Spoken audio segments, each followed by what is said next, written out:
ตำรวจทางแขวงหัวพันได้นำตัวลูกชายทรพี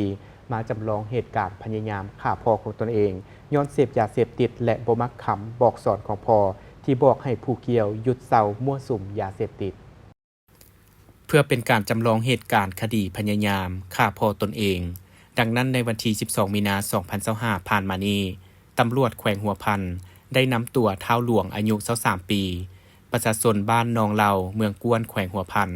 มาจำลองเหตุการณ์คืนกรณีผู้เกี่ยวพยายามฆ่าพ่อตัวเอง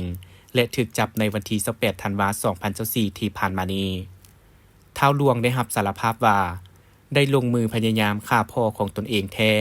ย้อนได้เสพยาเสพติดมาแต่ปี 2018 จนถึงปัจจุบันย้อนผู้เกี่ยวบ่พอใจที่ผู้เป็นพ่อบอกสอนตนมาหลายครั้งแล้วบ่ให้ไปมั่วสุมยาเสพติดและลิ้นกินฟุ่มเฟือยอยากให้ช่วยเวียกครอบครัวแต่ผู้เกี่ยวบ่มีแนวคิดเปลี่ยนแปลงได้ใช้อารมณ์ร้ายพร้อมทั้งปล่อยด่าพ่อและเว้าว่าจะลงมือฆาตกรรมมาแล้วหลายครั้ง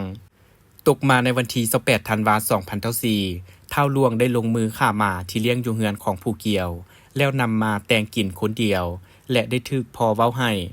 หลังจากนั้นท้าวหลวงได้เกิดมีอาการโมโหจึงได้จับเอามีดแทงเอิกเบื้องซ้ายของพ่อตนเองและได้รับบาดเจ็บสมควรจากนั้นท้าวหลวงได้เอาตัวหลบหนีเข้าป่าข้างบ้าน